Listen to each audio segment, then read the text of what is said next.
amigos y amigas de Vaivén Perú? Bienvenidos, yo soy Eduardo Gamboa, es un gusto poder encontrarme con ustedes después de algunos meses de vacaciones, así que, bueno, ustedes saben que el país realmente está indignado con este congreso, como diría César Hildebrand, es el congreso de los delincuentes, es el congreso de alias presidenta Dina Boluarte, lo dijo abiertamente César Hildebrand en su editorial de la semana pasada en los podcasts que tiene los lunes. Y también hay otras voces que señalan que incluso podría haber una crisis de régimen, no sería una crisis de gobierno de la señora Boluarte, sino que sería una crisis de régimen que estaría sucediendo en los últimos por lo menos 24 años, desde la caída del fujimorismo y la transición a la democracia que, según Laura Arroyo, una gran analista, ha sido una transición fallida. Así que, la gente está indignada, pero lamentablemente todavía no hay expresión en las calles, y por ello es que queremos hablar con una congresista que considero que es muy lúcida, que es muy responsable, que es muy seria, que es Sigrid Bazán. Bienvenida. ¿Cómo estás, Eduardo? Gracias. Bueno, ¿cómo tomas el hecho de que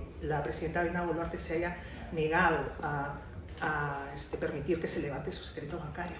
Mira, gracias porque en efecto es difícil decir que uno está orgulloso de representar a una institución como el Congreso, pero siempre recordando que está la institución antes que las personas.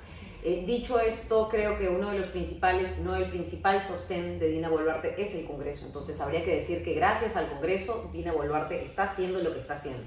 Gracias al Congreso se le ha dado tiempo a la señora para que cambie de versión sobre los relojes, gracias al Congreso se le ha dado tiempo a la señora para que finalmente no permita que la Fiscalía ingrese a su casa, no permita que la Fiscalía ingrese a Palacio de Gobierno, y no es por hacer comparativos, pero cuando la gente decía que en la época de Pedro Castillo la Fiscalía ya estaba tumbando la puerta de Palacio y ya había encontrado, ¿no es cierto?, ya había buscado, ya había ingresado, en este caso no se está dando ninguna facilidad, y lo del secreto bancario yo creo que es como la cereza del pastel. O sea, no piensa colaborar con la justicia una persona que pese a ello sigue siendo blindada a través de múltiples vacancias que han sido rechazadas, 4 o 5 propuestas de adelanto de elecciones que no han prosperado, y por supuesto acusaciones constitucionales archivadas, denuncias constitucionales archivadas, diferentes iniciativas que congresistas hemos planteado para que por lo menos se dé cuenta de los fallecidos que aún tienen a familiares sin encontrar justicia, y que nos parece lo más grave, porque no podemos darle vuelta a la página cuando hay una herida tan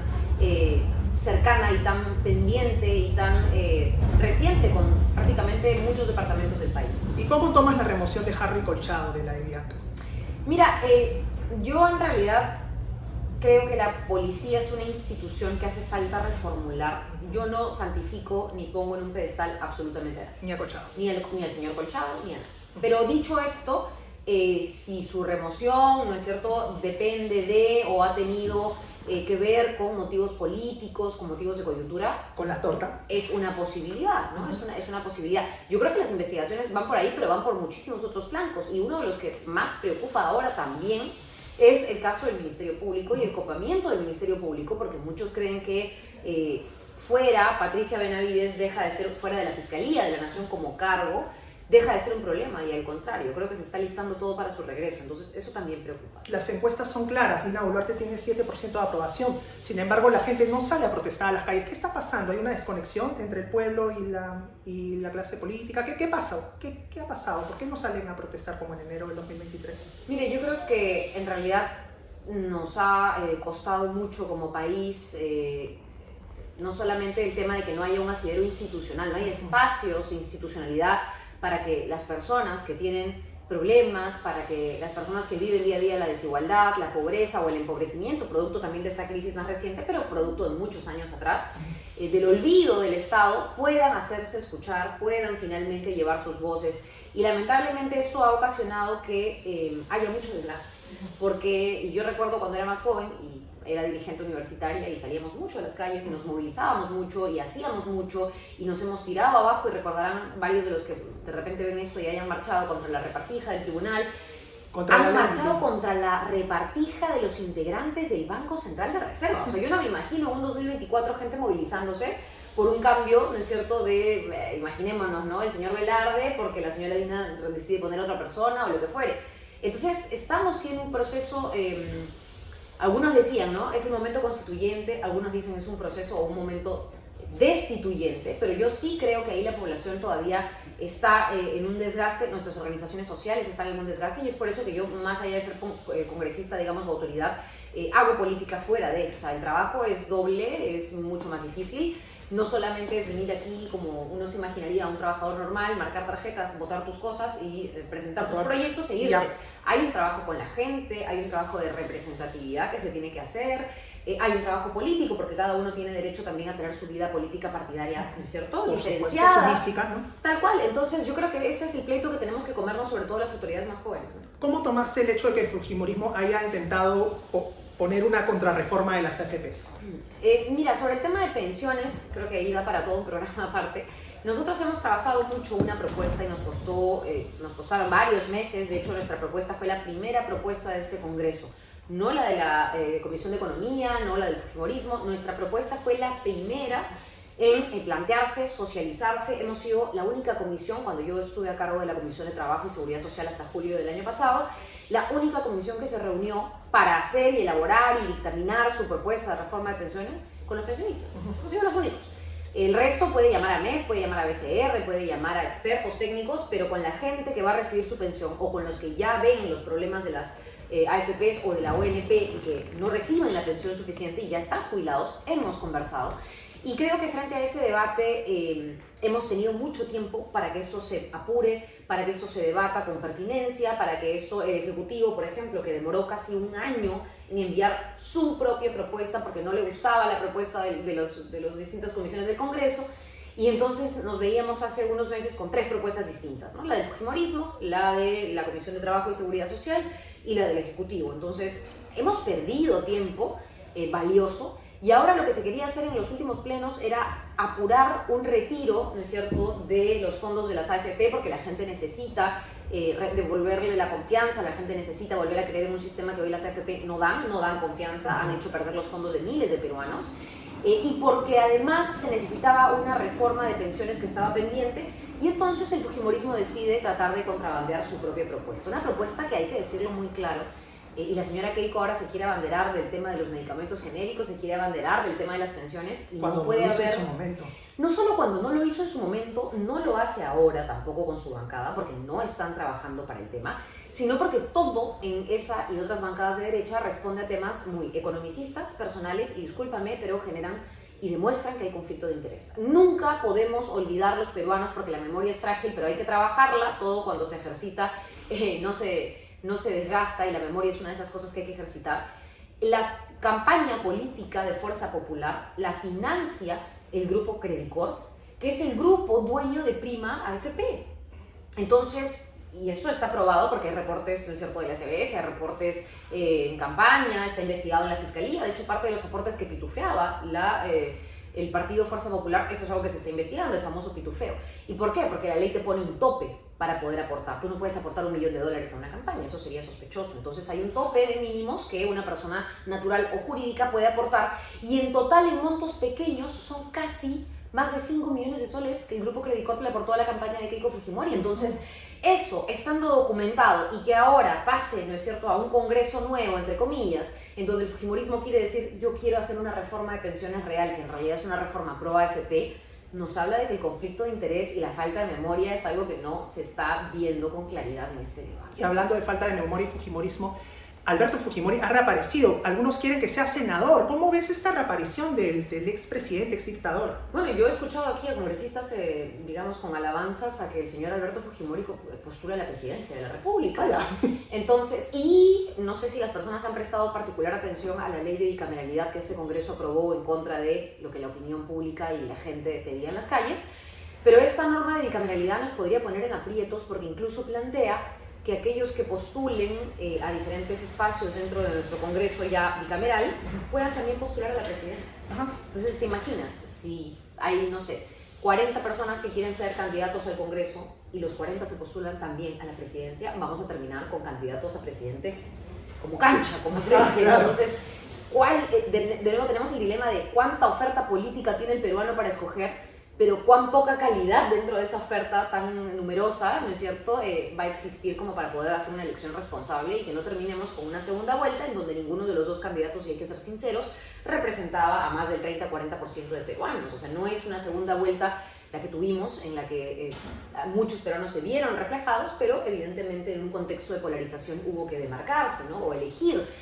En ese contexto yo sí creo que es peligrosa la figura de un Alberto Fujimori, no porque Alberto Fujimori, digamos, a nivel personal lo observe como una amenaza, ¿no? Ni mucho menos, pero sí porque creo que es peligroso que se pase por agua tibia un indulto que fue causal prácticamente de sanción al Congreso o al congresista, el que falleció, el señor Mamani, que fue el congresista que también fue sancionado, Kenji Fujimori, y que fue parte de un negociado en donde un reloj, hablando de relojes que ahora está de moda, grababa las negociaciones detrás de te copio de mi voto, a cambio de qué, me das el indulto, a cambio de cuántos votos, y todo eso que criticaban muchos ahora, ¿no es cierto? Últimamente no lo recuerdan para cuando se trataba del indulto a Alberto, que es la misma figura, la misma redacción, el mismo procedimiento de indulto que ya ahora decimos está normalizado, es correcto. Ahora el gobierno de Dina Boluarte lo va a defender incluso ante la Corte Interamericana de Derechos Humanos y dice que es un indulto legítimo, que el Perú tiene que tener autonomía. Oye, por Dios, los derechos humanos no tienen nada que ver con la autonomía del país, los derechos humanos son universales por alguna razón. Y eso es lo que el Perú, lamentablemente, en lugar de comprender, está buscando erradicar y se está aislando de muchísimos países, ¿no? Económicamente, diplomáticamente, tenemos muchos líos con muchos países latinoamericanos, que además ha sido un berrinche en donde yo no veo qué persona de izquierda, derecha, centro, que esté a favor de Milei o que esté a favor de Lula, ¿ya? O sea, en todo el espectro, en todo el abanico político, que alguien pueda decirme sí, es responsabilidad del canciller que si es que México decide pedirle visa a los peruanos, Perú le pide visa a los mexicanos. Y tan vergonzosa fue esa respuesta o reacción peruana que Perú dijo, bueno, yo también les voy a imponer visa a los mexicanos, y al día siguiente dijo, no, creo que estoy cometiendo un error, estoy metiendo la pata, ya no le voy a poner ninguna visa. Vengan por favor, porque comercialmente ustedes aquí en Perú consumen, aportan y son parte del atractivo, o sea, son parte del bolsón turístico que el Perú necesita. O sea, es una vergüenza que hayamos tenido en la medida y la hayamos retirado al día siguiente por evidentes razones. Y eso es porque estamos manejando incluso nuestra Cancillería, que era un espacio ministerial muy serio, muy de carrera, casi como el MEF, ¿no? O como el Banco Central de Reserva, donde muy rara vez tú ves entrar y salir un ministro de Economía cada mes, o muy rara vez ves a un jefe del Banco Central. Y hay mucha meritocracia, ¿no? Hay en Cancillería, es una línea de carrera, muchos diplomáticos que llevan años en la escuela de diplomacia, han sido embajadores, han pasado, ¿no es cierto?, en trabajar en Cancillería, a ser cancilleres, y que ahora simplemente estemos cambiando de cancillerías porque se ha convertido en la oficina de Relaciones Públicas de Dina Boluarte es algo que impacta en nuestras relaciones, y lo de México es un ejemplo nada más, ¿no? Claro, ¿qué opinas de la invasión de la Embajada de México por parte de Ecuador?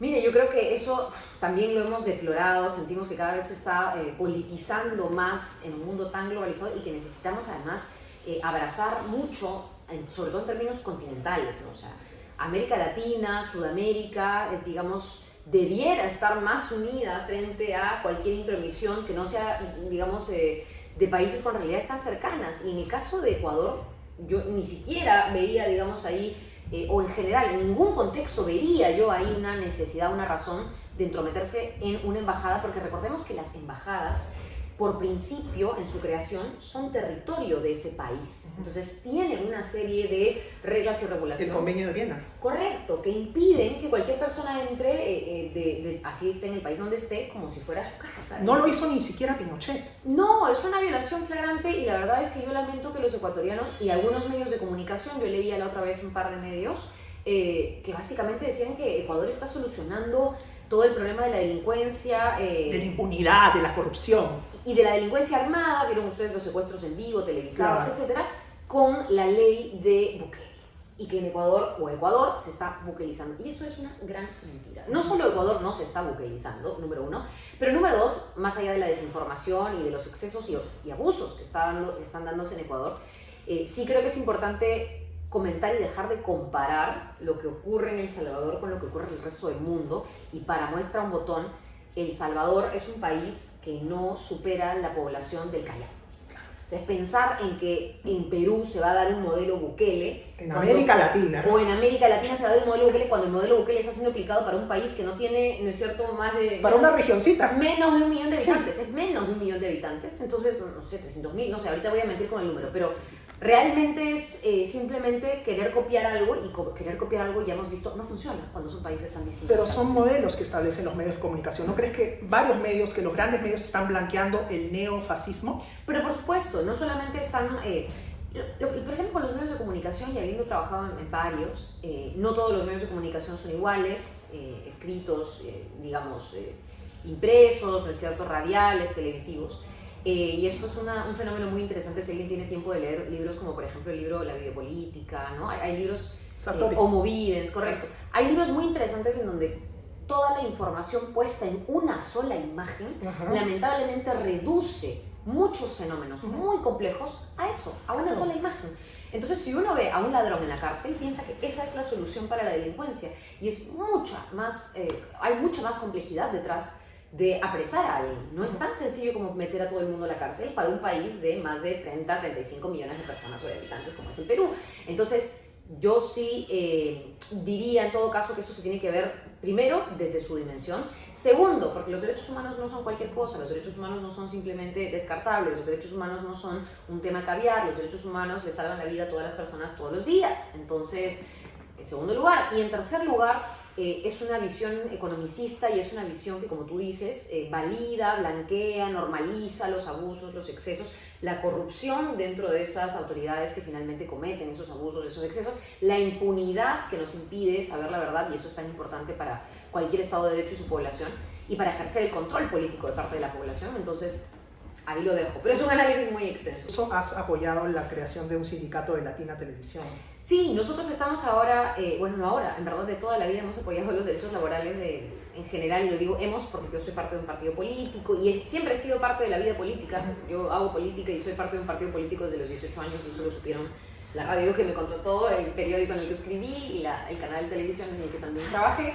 Y hemos tenido, digamos, ahora el acercamiento con el Sindicato de Trabajadores de Latina, donde están diferentes personas, digamos, de diferentes rubros dentro del canal. Evidentemente no están conductores ahí, normalmente un conductor de televisión tiene otro tipo de contrato. Y de sueldo.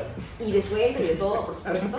Y en el caso de los trabajadores, nosotros estamos apoyando, pese a que en la última conversación Latina no ha cedido en reponer a los trabajadores injustamente despedidos. Nosotros estamos tratando de apoyarles para que también haya mucha información, porque este es un sindicato muy nuevo, y como sindicato nuevo lo que hacen las empresas es desmotivan a la afiliación sindical o buscan, digamos, ya sea despedir, comprar despidos, es decir, te ofrezco, ¿no es cierto?, una buena liquidación o una indemnización y te vas, ¿no? ¿Por qué? Porque acabas de decidir formar tu sindicato y prefiero que estés fuera que me estés aquí haciendo bulla. Entonces esas cosas lamentablemente también tenemos que combatir, y eso nos habla de qué tan responsable es nuestra clase empresarial y qué tanto pensamos en una clase trabajadora y en organizaciones sindicales que sean vistos bajo otro lente, no bajo el estigma de revoltosos, ¿no es cierto?, de antiempresa, cuando en realidad los sindicatos aportan a su empresa, son trabajadores de su empresa, ganan su sueldo gracias a su empresa, y lo único que quieren son mejoras laborales, no ir contra la empresa, quieren dialogar con la empresa, y eso es lo que estamos tratando de sensibilizar. Y contribuir a su crecimiento. Hay un trabajador de la República que se llama Neil Trinidad, que ha denunciado en sus redes sociales que el Grupo La República se le está quedando con los aportes de las AFPs. ¿Has leído esa denuncia? No, pero feliz de atenderla. He leído otras denuncias que también hemos estado atendiendo a nivel individual. Muchas personas, por ejemplo, denuncian cosas específicas y a nivel individual no forman parte de un sindicato, no forman parte de una organización. Normalmente nosotros trabajamos con organizaciones que hacen un pedido formal o que vienen aquí y solicitan una cita de manera formal, o yo por alguna labor de fiscalización me encuentro. Pero si hay denuncias individuales, nosotros nos ponemos en contacto. Y la idea es esa, ¿no? Asesorar a cuáles van a ser los pasos para ejecutar una denuncia, ya sea antes una FIL, si es que alguna de esas personas o esa persona, si es un caso en específico, pueden ser más casos, habría que ver también de qué contiene la denuncia. Puede hacer de repente una denuncia penal, asesoría jurídica para que puedan saber en qué espacio no es cierto moverse, o si se necesita cierto tipo de presión a nivel de opinión pública. Hemos hecho conferencias de prensa desde Pasos Perdidos para que miembros de sindicatos denuncien ante la prensa temas. Ahora, la prensa no le presta mucha atención porque está, como prensa televisiva, está en la imagen, ¿no es cierto?, que comunica muy poco día a día, pero a veces cosas que no son de coyuntura no tienen espacio. Entonces es bueno también tratar de hacerle entender a la prensa que está en Pasos Perdidos que hay muchos temas y que ojalá también le puedan dar espacio a esos. Yo recuerdo que cuando entraste al Congreso en el 2021, has recibido varios ataques machistas de tus colegas, de Ortiz, de Magali Medina. ¿Cómo has tomado esas calumnias que han hecho estos periodistas contra ti? Mira, la verdad, todo tiene como momentos, ¿no? El momento el que más me viene a la cabeza cuando me mencionas estos temas, porque hay diferentes tipos de ataques contra mi persona, y hay unos que son particularmente desde el machismo, desde, ¿no es cierto?, la objetización, cosificación que hicieron de una conductora de televisión que no puede tener ningún tipo de pensamiento, voz, palabra, postura, porque es solo una conductora y por ende es un rostro altoparlante, ¿no? Y yo creo que esa es la cosa que más hemos estado tratando de combatir, pero no respondiendo, sino más con nuestro trabajo. Claro. Nuestro trabajo va a decir más de qué tanto altoparlantes somos o qué tanto representábamos en la televisión, cuando en verdad todas las conductoras de televisión, todos los conductores de televisión, para quien no lo sabe, tienen una opinión, tienen, digamos, una postura política. O sea, no hay dos cosas, ¿no? Está la neutralidad, la objetividad, y muchas veces la gente confunde estas palabras. Una cosa es comunicar una noticia, y eso no quiere decir que no tengas una opinión sobre esa noticia. Claro. El momento en el que la dices o cuando te la reservas, eso ya depende un poco también de qué perfil tiene el noticiero o el espacio que te están dando, y finalmente de qué espacio quieres usar tú para poder expresar esa opinión que tienes. Pero todos los conductores de todos los canales de televisión tienen una voz. Entonces, yo frente a esas críticas, las principales las recibí en campaña. Y no solamente eran sobre mi postura política, sobre mis propuestas. Eran temas personales también. Sí, pero ni siquiera solo temas personales. Beto Ortiz comentaba semanas sobre mi aspecto físico, Claro. y colocaba fotos mías en la playa. Sobre tu pareja, todo. Sí. Entonces eran temas que en definitiva no influenciaban ni mi postulación, ni lo que yo planteaba, ni finalmente problematizaban por qué la gente debería o no debería votar. Estaban farandulizando tu participación. Creo que si ese era el objetivo, porque también lo pasé y lo pasan muchas conductoras de noticias en los canales.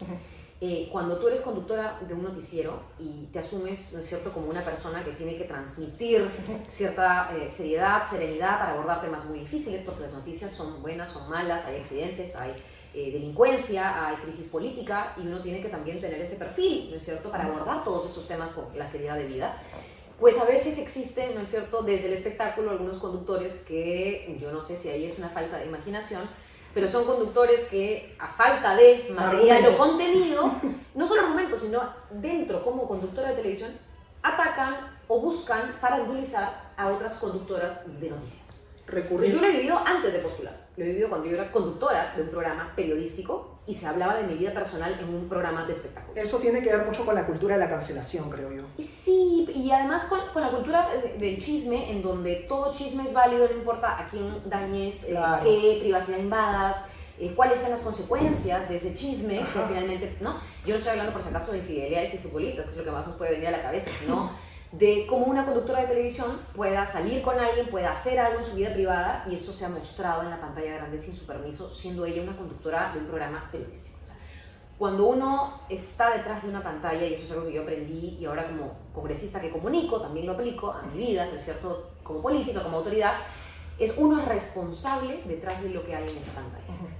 Y cuando uno emite, proyecta una imagen, una información que no es de interés público, lo que le está diciendo a esa gente es: esto sí es de interés público. Entonces convierte en la vida personal, privada de la gente, en algo que es de interés público, y por ende lo transmito, porque lo que se transmite debiera ser, ¿no es cierto?, en espacios como este, de interés público. Pero la vida privada de la gente no es un tema de interés público, no lo convirtamos. No debería. Esa es la definición de farandulizar. Claro. Y eso pasa con muchísimas mujeres. ¿Cuáles crees que fueron los aciertos y errores de la campaña de Verónica Mendoza? Porque ella quedó en sexto lugar, representó una esperanza en el 2016, pero en el 2021 tuvo una posición muy baja y al final tuvieron que apoyar a Pedro Castillo. Sí, mira, yo en realidad esto se ha hecho en una conversación, en un espacio, digamos, con formas, ¿no es cierto?, y de manera muy reservada, pero sí necesaria para poder identificar qué cosas y qué errores no repetir o qué cosas mejorar, ¿no? Como cualquier persona que se embarca en un proyecto y el proyecto no ve la luz. Entonces, yo creo que una de las principales cosas es, por ejemplo, una visión de país. Yo creo que creo que quizá no se llegó a todos los lugares a los que se debió llegar, ¿no? Y esa visión de país, entonces, no se veía reflejada en la labor digamos, en la labor de terreno, de territorio.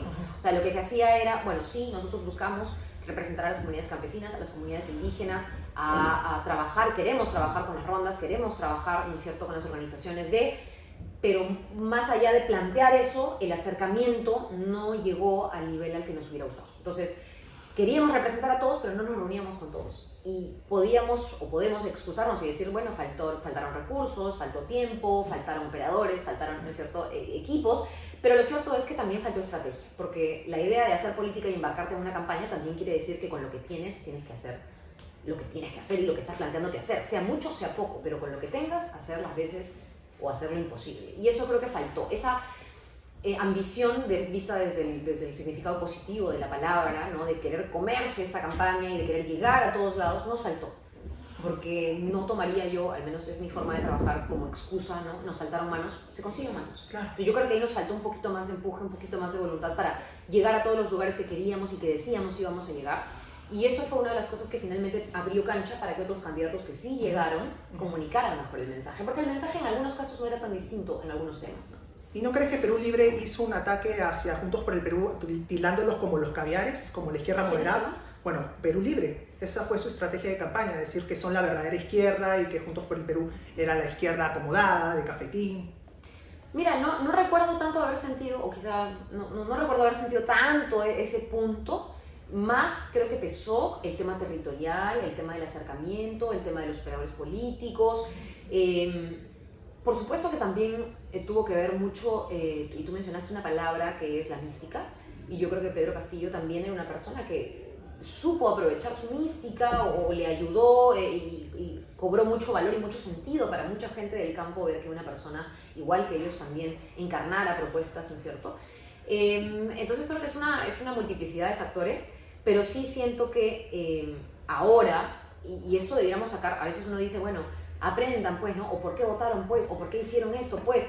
Bueno, los electores tienen que hacerse la misma pregunta. Claro. Los electores también son iguales de responsables porque es el Perú el que vota en democracia, ¿no? Entonces acusarnos los unos entre los otros cuando la mayoría de este país es la que habla y decide es más bien un error. Lo que debiéramos hacer es aprender de estas cosas y decir, realmente escuchar a alguien decir yo soy la verdadera izquierda es lo que vale para elegir un voto, o es que la coherencia se mide en otro tipo de acciones, en otro tipo de cosas, y qué confianza le dan, por supuesto, y esto sin duda porque yo estoy segura que los congresistas que ahora vemos en este congreso o van a volver a postular porque ya se está planteando todas esas reglas a la reelección de la bicameralidad, o van a estar enfrascados acompañando a otras campañas de otros candidatos. Entonces, ¿qué confianza les dan los congresistas de este congreso para que en la próxima elección podamos ver cuántas personas dijeron y vivieron enamoradas de Hernando de Soto en Lima y decían, bueno, Hernando de Soto es realmente el intelectual que necesitamos? Y esa es la bancada que hoy por hoy está generando la mayor cantidad de investigaciones en la fiscalía. Claro. O sea, la única y más, no la única, la más fuerte investigación, aparte de la de los niños, que compromete a la mayoría de congresistas de Acción Popular, por cierto, es la que está investigando ahora la fiscalía con respecto a la organización criminal que lideraría la congresista Chirinos, por ahí estaba el congresista Revilla, del Fujimorismo y otros. Entonces, esa era la bancada de lujo que nos dio un candidato que muchos veían al comienzo, ¿no? Como un iluminado y puramente y netamente intelectual, académico, técnico, pero un hombre de mundo, un hombre de mundo. Sí, y creo que ahora ni siquiera existe el partido. Sí, claro. Porque ya se ha diluido un poco después de la campaña, que eso pasa mucho con muchos partidos, y lo que existe ahora tenemos el partido del señor López Aliaga, que seguramente va a recoger algunas cenizas, algunos pedazos. Bueno, tú le has hablado a Jaime Chincha hace poco y has dicho que no te arrepientes de haber votado a favor de la vacancia de Pedro Castillo cuando dio ese golpe de Estado. Pero yo recuerdo que has tenido algunas declaraciones un poco condescendientes con Dina Boluarte. No sé, ¿cómo tomas esas declaraciones tuyas? ¿Te arrepientes? Mire, yo creo, es cierto, y yo he sido como parte de la izquierda, y eso pasa, ¿no? Alguien decía en algún momento, uno no es monedita de oro para gustarle a todo el mundo, y dentro de la izquierda hay quienes nos ven muy a la izquierda, dentro de la izquierda hay quienes nos ven muy a la derecha, desde la derecha nos ven muy hacia la izquierda también, bueno, en fin.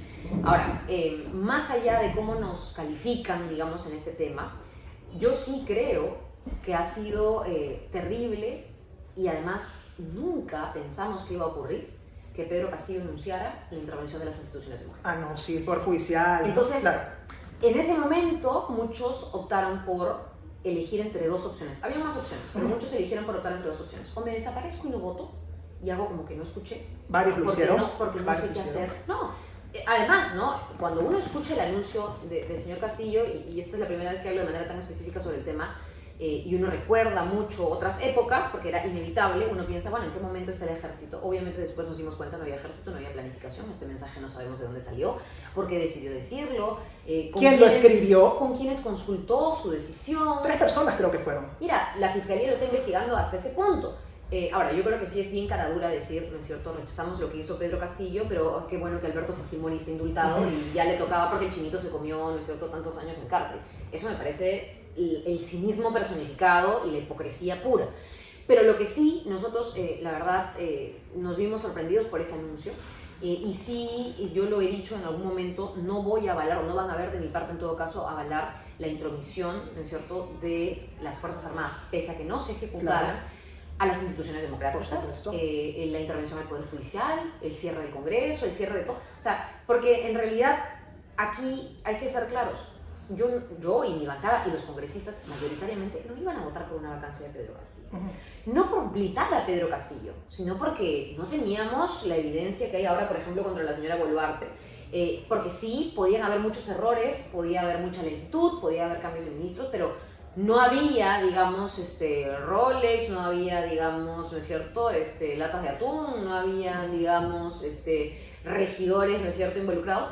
Y lo que había lo estaba investigando la Fiscalía, y en eso nunca nos habíamos opuesto, que la Fiscalía sigue investigando. No, por supuesto que se investiga quien sea. Entonces, en ese sentido y en ese contexto, yo, la verdad, antes que irme a mi casa, y porque muchos salieron, y es más, esperaban que entre el ejército y qué sé yo, salían y se iban a sus casas, yo no sé si esconderse, porque tenían miedo, porque no sabían qué iba a pasar, o porque simplemente no querían votar cuando se convoca el pleno. Claro, se escondieron como avestruces muchos que ahora defienden a Castillo, ¿no? Correcto, y todo se han acomodado, claro, esa sobremanera, ¿no? Al menos tomaste posición. Yo tomé una postura, creo que fue la postura pro democracia. Yo sí creo en la democracia, creo en un Estado de Derecho, yo creo de alguna manera en que todas las luchas se deben dar, ¿no es cierto?, en un contexto y un marco de derechos de los ciudadanos y de sus instituciones.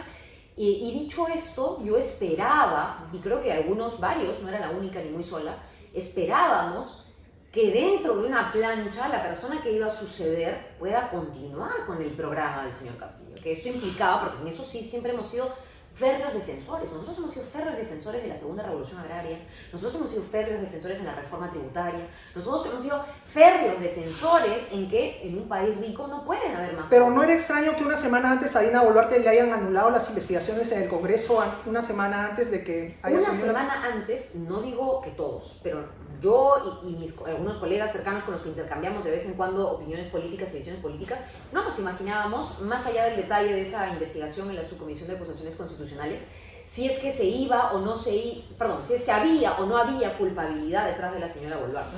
O sea, y nosotros pensábamos que además era un bloque, o sea, sabíamos que habían diferencias dentro de Perú Libre, qué sé yo, pero recordemos, 2021 no es 2024. Claro, obvio. Era muy distinto. Sí. Y Perú Libre todavía conservaba sus 40 y tantos congresistas. O sea, era casi la segunda bancada más numerosa y por poco y le ganaba el fujimorismo en congresistas. O sea, había una cohesión.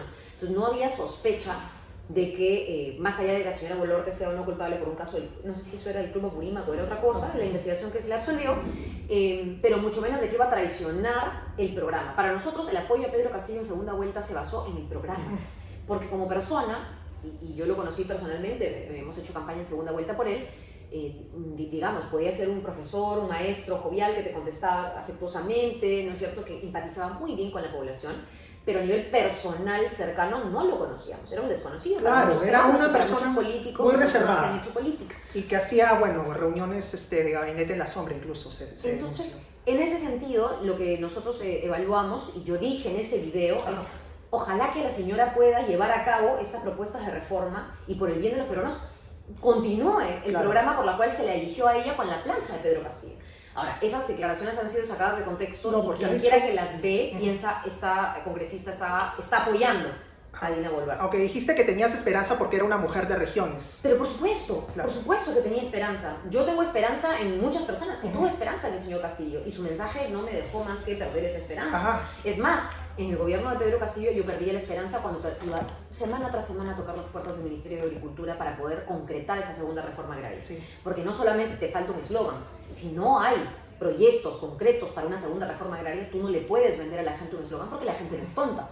La gente se va a dar cuenta que no hay urea, la gente se va a dar cuenta que el fertilizante sigue por los cielos y la gente se va a dar cuenta que no hay comida el día de mañana. Entonces, tienes que trabajar, y una de las cosas que yo más critiqué durante ese gobierno, sin ser oposición, pero sí criticando de manera responsable, es hay que hacer las cosas, no solo decirlas. ¿Qué le dirías a aquellas personas que creen que para ser de izquierda hay que ser pobre? Porque Javier Rescanseco se defendió en el 2012 de un ataque injusto porque Aldo Mariátegui habló un tema de la bolsa, no sé, la verdad no me quiero acordar, pero Javier Rescanseco ha dado un discurso magistral donde ha dicho que no es un pesetero, que es un hombre de principios. Yo creo que él ha sido tu máxima influencia viva política. Sí, bueno, yo tuve el honor de conocer a Javier y trabajar a su lado, no solamente en su campaña, sino también porque hicimos campaña por Javier el número 12, recuerdo muy bien cuando era cuando era más joven, y porque además él, aparte de esta charla magistral que tú mencionas, que en realidad era una intervención suya en el Congreso, lo que él dice es su aproximación a la desigualdad fue precisamente que en esa desigualdad él se encontraba en los más privilegiados y pudo, ¿no es cierto?, observar cómo esa distancia lo alejaba de tantas personas, y esas tantas personas eran la mayoría, él era la minoría. Entonces yo sí creo que esa visión es fundamental en un país en donde hay que ser muy sinceros, sinceras. Hacer política es un privilegio, ¿no? O sea, hay que tener plata. Hacer una campaña política, invertir tiempo, y yo lo recuerdo muy de joven, cuando yo a los 17, 18 años ya estaba yendo al local del Partido Socialista y vivía a 1 hora del local del partido. Evidentemente yo podía tomar un micro en esa época, ahora podría tomar un taxi y llegar, pero muchos compañeros decían, mañana no puedo ir a otra reunión, solucionemos hoy los problemas, porque mañana ese pasaje yo lo tengo planeado gastar para el pan, para la cena, para otra cosa. O sea, no es cosa sencilla pagarme un pasaje para tener 3 veces a la semana reunión en el partido, compañeros. Y cuando yo escuchaba esa intervención entendía que hacer política en ese país es una inversión. Y creo que muchos, lamentablemente, hacen política por las razones equivocadas. Y yo siempre digo que la persona que quiere hacerse de dinero, que se vaya al sector privado, que forme su empresa y que le vaya muy bien. Pero para hacer política hay que, por supuesto, invertir muchísimo tiempo, invertir muchísimo esfuerzo. Y lamentablemente ese es un privilegio que no tienen muchos peruanos. Entonces, ¿cómo encontramos también la representatividad? Necesitamos definitivamente una clase política que se acerque a las personas y que evidencie y que entienda, digamos, profundamente, que interiorice que existe una desigualdad y que esa es la razón de hacer política para uno. Combatir esa desigualdad para que finalmente y de aquí a no mucho tiempo podamos tener realmente representantes dentro de la gente, desde la gente, apoyados y por supuesto con todos los recursos a su disposición para hacer de igual forma, en igual de capacidad y con el mismo derecho política como las personas que sí tienen para financiarse la campaña, para recorrer en un auto, ¿no es cierto?, diferentes puntos de Lima.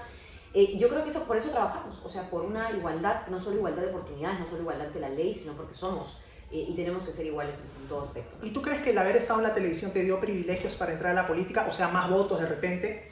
Mira, sin duda, seguro, haber sido una persona en comunicaciones permite que tu nombre, en mi caso mi nombre que es muy complicado, tenga, digamos, algún tipo de previo, o sea, la gente tenga previo conocimiento de quién eres, ¿no?